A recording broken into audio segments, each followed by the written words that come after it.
In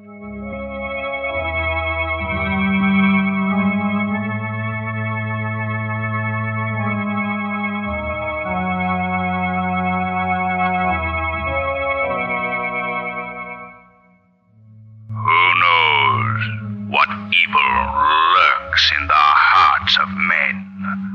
The Shadow knows.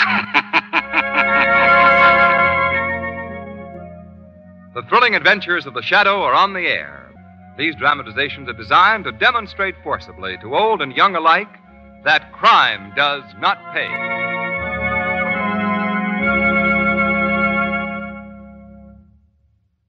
The Shadow, mysterious character who aids the forces of law and order, is in reality Lamont Cranston, wealthy young man about town. Several years ago in the Orient, Cranston learned a strange and mysterious secret. The secret of hypnotic power to cloud men's minds so that they cannot see him. Cranston's friend and companion, the lovely Margot Lane, is the only person who knows to whom the voice of the invisible Shadow belongs. Today's drama, Dead Men Tell.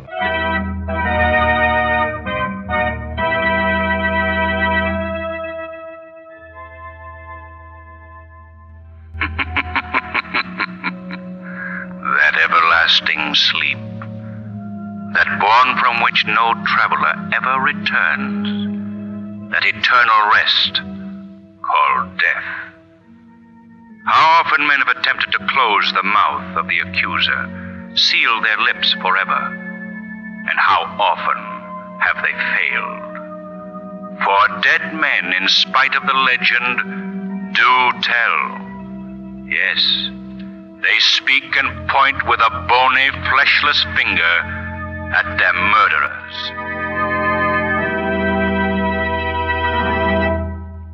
Sign right here, Matley, right on the dotted line.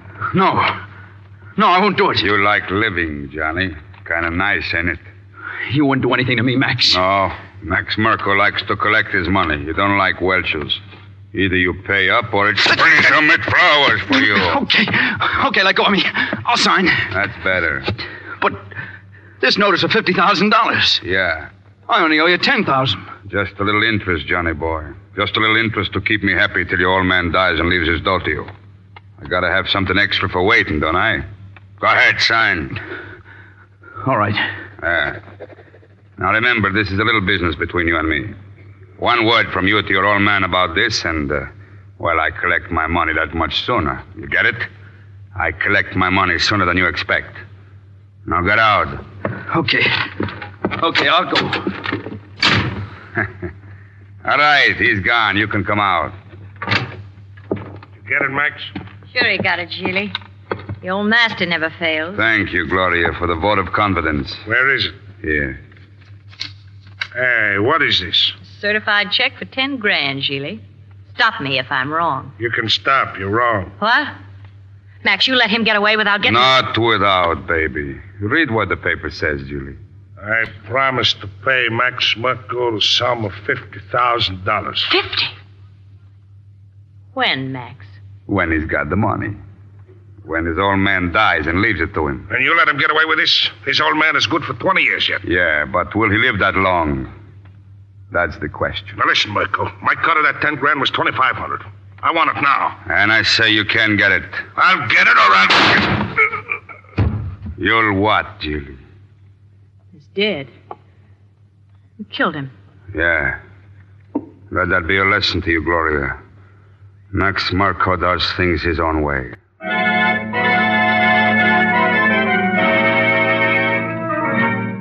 You're a fool, John. A weak, blind fool. How much longer will I have to watch over you? How much longer will I have to fight your battles for you? Last year it was that singer, Gloria Kingsley, and now... You said it'd kill me, Dad, if I didn't sign that note. $50,000. How much did you actually lose at Mirko's crooked gambling house? $10,000. And you signed for 5 times that amount? Why? Well, I told him that you wouldn't give me that much money, and he said, well, you get your father's dough when he dies, don't you? And I said, yes. He said, well, I can wait, but I want interest. So you'd even gamble on your father's life. But, Dad... Get out, I'm through with you. Dad, I'm calling Arnold Fanders right now and cutting you out of my will. Look, Dad... Get out, I said. All right. All right, Dad, but You're not changing your will. There are ways to stop that. More ways than one. So my son would even threaten me, huh? Threaten me. Well, we'll see about that. Hello? Oh, hello, Arnold. Is that you? Yes, Gustav. What is it? You sound upset. Oh, it's that son of mine again, Arnold. I've decided to disinherit him. No. This time I'm serious. I've never been... Look, how soon can you get here? Well, I'm right next door. I can get there in 5 minutes, but can't this wait till tomorrow? No, I'm changing my will tonight. I want you to bring... Oh, what's that? Bentley. My head... It feels like fire. Well, what is it? Oh, What's the matter? Gus!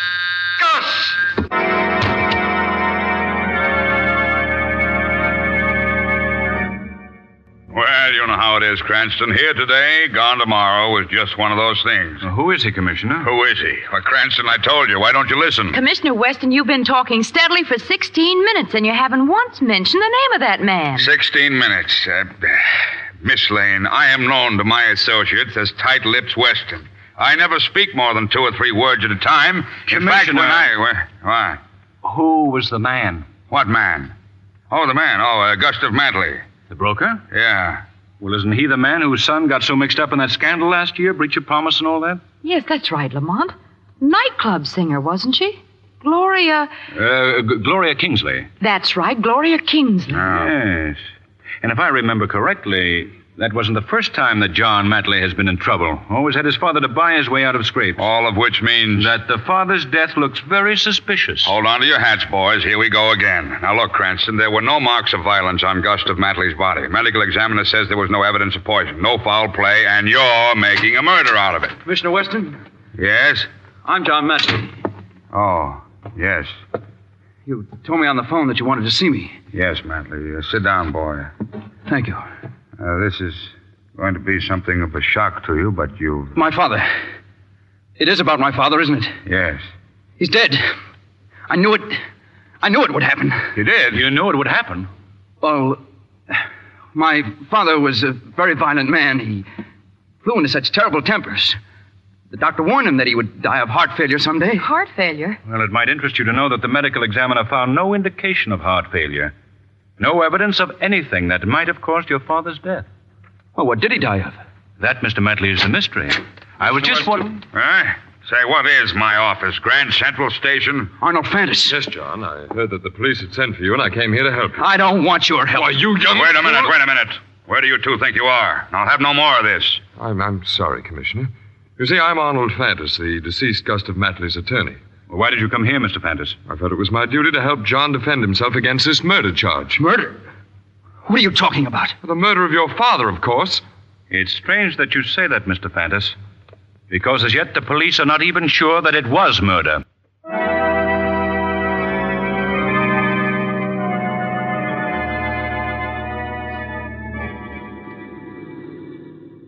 It's obvious that Matley killed his father, Lamont. Obvious, Margot. After all, the only evidence the police have is Fantis' statement that John and his father quarreled, and his father was about to cut him out of his will. Yes, well, that's certainly motive enough for a young good-for-nothing like John Matley. If I were Commissioner Weston, I wouldn't have let him go scot-free. Well, you're not the commissioner, Margot. Anyway, Weston's assigned a man to trail young Matley. He can't get away. Pardon me, Mr. Cranston, Miss Lane. Oh, what is it, Shrevey? Well, it seems my bosom friend and companion, Big Charlie, and me is discussing this now Matley case in full detail. We are discussing. And what conclusion did you reach? Well, we reached that if we had been the father of this now guy, John Matley, we would have been different. You mean you wouldn't have threatened to disinherit your son? No, that Miss Lane is bad. Psychology, Shrevey? My very words, Mr. Cranston. Well, what would you have done in Mr. Matley's place, Shrevey? Well, I in Mr. Matley's place would have taken the boy gently but firmly by the hand and kicked him the heck down the stairs. Oh, here it is, Mr. Matley's house. Well, I'll see you later, Margot. Oh, Lamont, can't I come along, too? No, Margot. Gustav Matley's will is to be read here today, and the shadow is going to be present.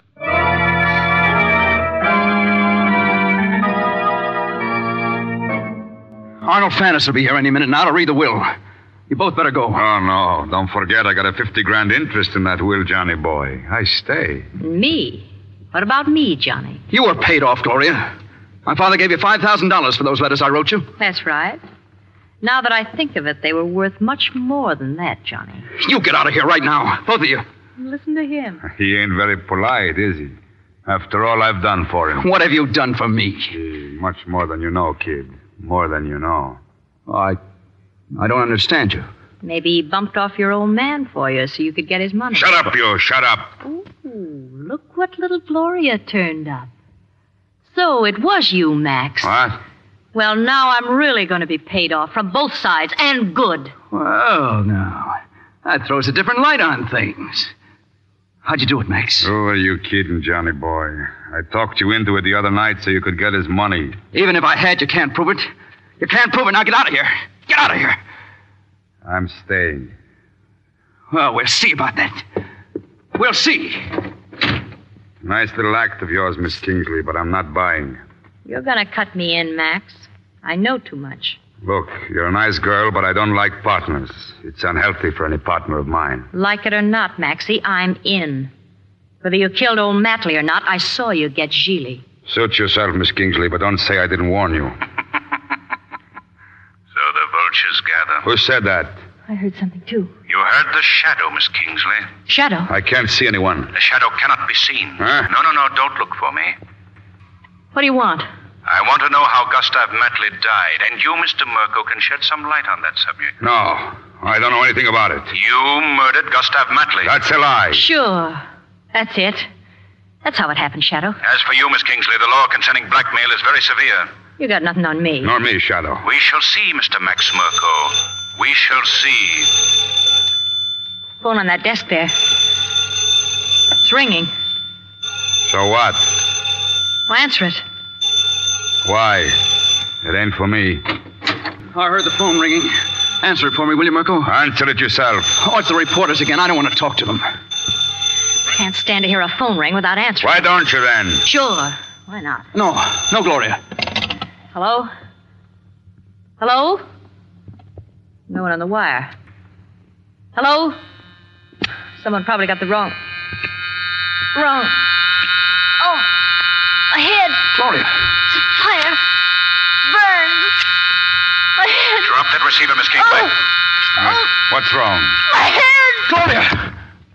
What's the matter with her? She's dead, Max. What? Dead, huh? I told her I didn't like partners.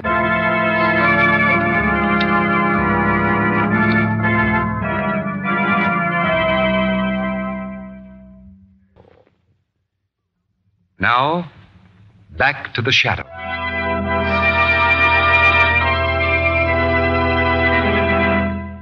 And there it is, Cranston. The telephone people say definitely that the phone had not been tampered with. Well, then why did this Gloria Kingsley die when she picked up the receiver? Margot, my dear, she didn't die as a result of picking up the receiver. Something else caused her death. Well, what? Yeah, that's a good question. A good question. Cranston, will you take Miss Lane out of here? She's slowly but surely driving me out of my mind. Margot, stop asking so many questions. It's not the questions that bother me, it's the answers. Commissioner, what sort of an autopsy was performed on the body of Gustav Matley? I don't get you. Well, was it thorough? Well, look for yourself. Here's a report on my desk here. Thank you.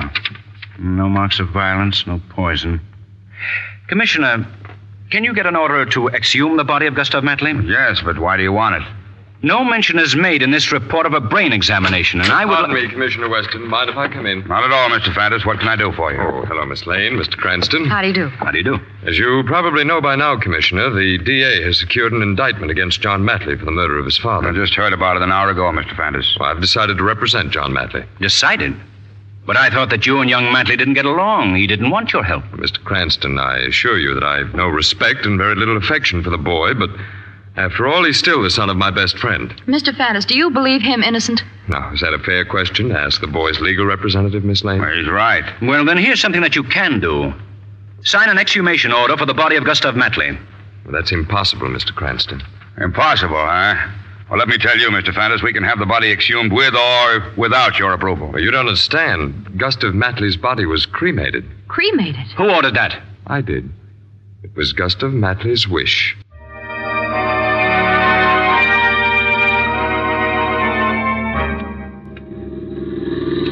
All right, Lamont, be mysterious if you want to. I'm not being mysterious, Margot. You wanted to come along, and you said you didn't care where I was going. 746 3rd Street. Yes, sir. Well, this can't be it. It can't be. But it is. What are you talking about, Shrevey? Well, you said that we was going to call on a young lady, Mr. Cranston. Young lady? At this time of night? Lamont, who is she? Not a very live number, if you should ask me. This is our undertaking parlor. A what? An undertaking parlor, Margot? The young lady happens to be Gloria Kingsley. But Lamont, she's dead. Yeah, that's what I've been saying. She's dead. What am I laughing at? Worried, Shrevey? In a word, yes. Coming, Margot?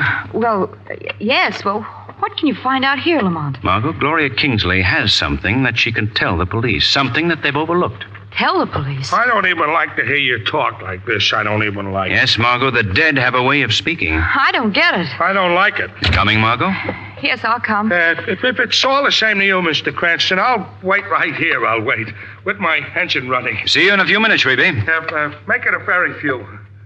Oh, it doesn't look like there's anyone inside the undertaking parlor. That's why we came at this hour, Margot. We're going to bring Miss Kingsley's body back with us. Oh, Lamont, is that necessary? Yes. Here, let's try the door.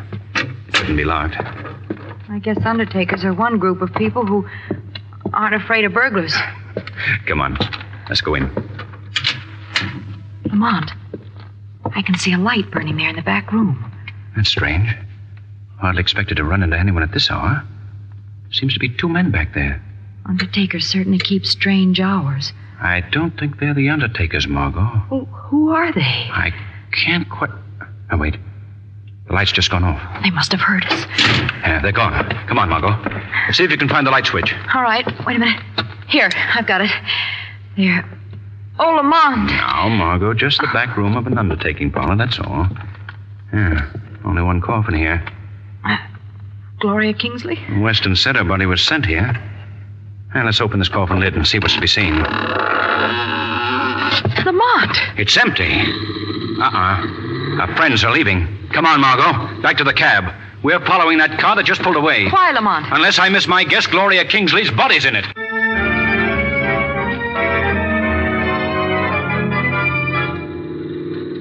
Keep your foot down on the gas, Shrevey. I think we're gaining on them. Yes, sir. Hang on. We're turning. Oh, another corner on two wheels. If this keeps up, we'll all be cornered. Down on the floor of the cab, Margot. They're shooting at us. Where do you think I am, Lamont? Me too, Mr. Cranston. Make room for me. No, not you, Shrevey. You're driving. Yes, sir, but I'm not enjoying it. I'm not enjoying. Oh, there goes my windshield. I'll buy you a new one, Shrevey. Keep after them. Hey, they're slowing down. They're slowing. Look. They've just tossed something out of the car. Stop, Shrevey. It's a pleasure, Mr. Cranston. A pleasure. Now, let's see what it is. You stay here, Margot. For the first time in my life, I have no curiosity. Come on, Shrevey. Me? You want I should come with you, Mr. Cranston? You're not afraid, are you, Shrevey? No. I'm just shivering because it's kind of chilly tonight. Let's go. You first. This big bundle must be it. Wrapped in a sheet, it's wrapped. I'm going to open it. Maybe I ought to go back to the cab and guard Miss Lane. Stay here, Shrevey. Good heavens. Oh. Gloria Kingsley's body. And the head is missing.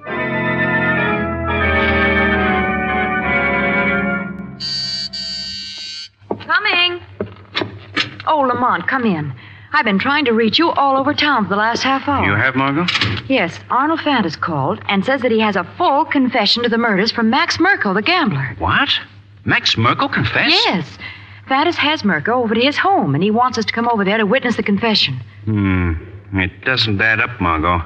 Why? I'll tell you later. Look, you go to Arnold Fantis' home. Tell him I'll be a little late. But, Lamont, why can't you go with me? Margot, it just occurred to me that Gustav Matley's will has never been read. And I have a hunch that the solution to this whole mystery can be found there.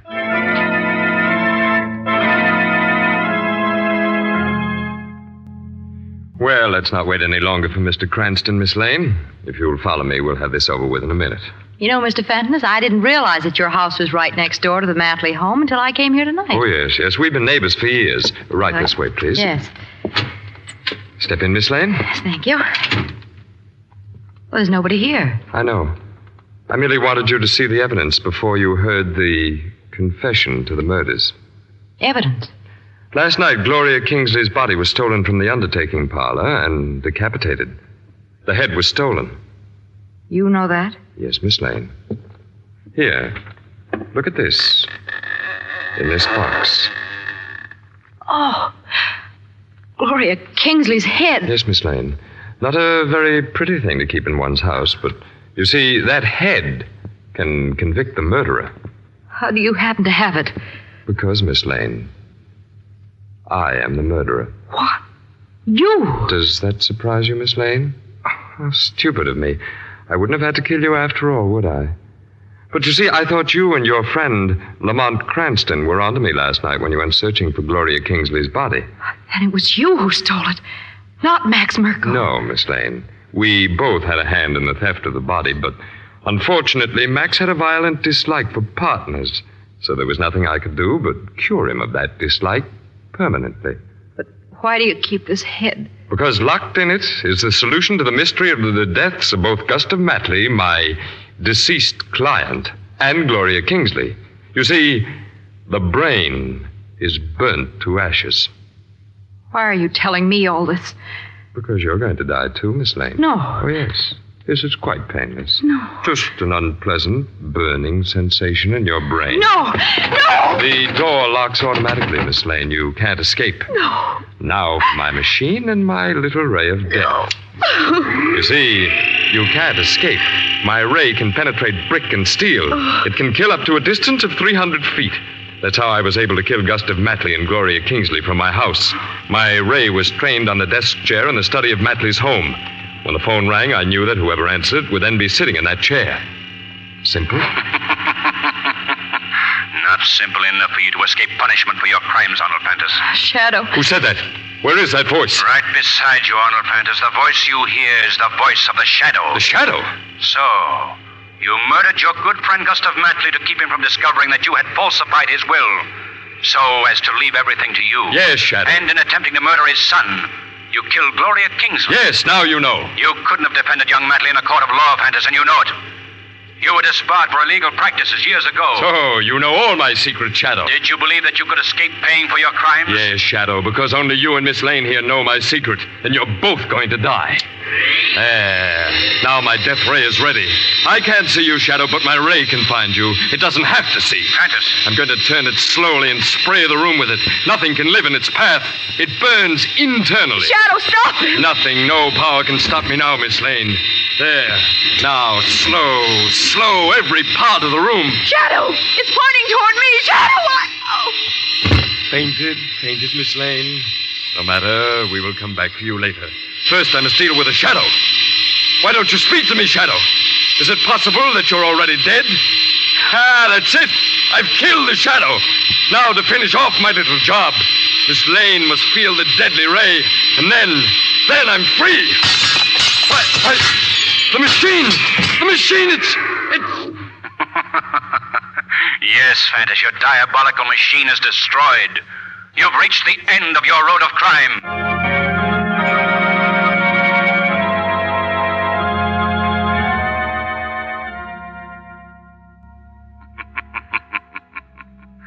That everlasting sleep, that bourne from which no traveler ever returns, that eternal rest called death. How often men have attempted to close the mouth of the accuser, seal their lips forever, and how often they have failed. For dead men, in spite of the legend, do tell. Yes, they speak and point with a bony, fleshless finger at their murderers.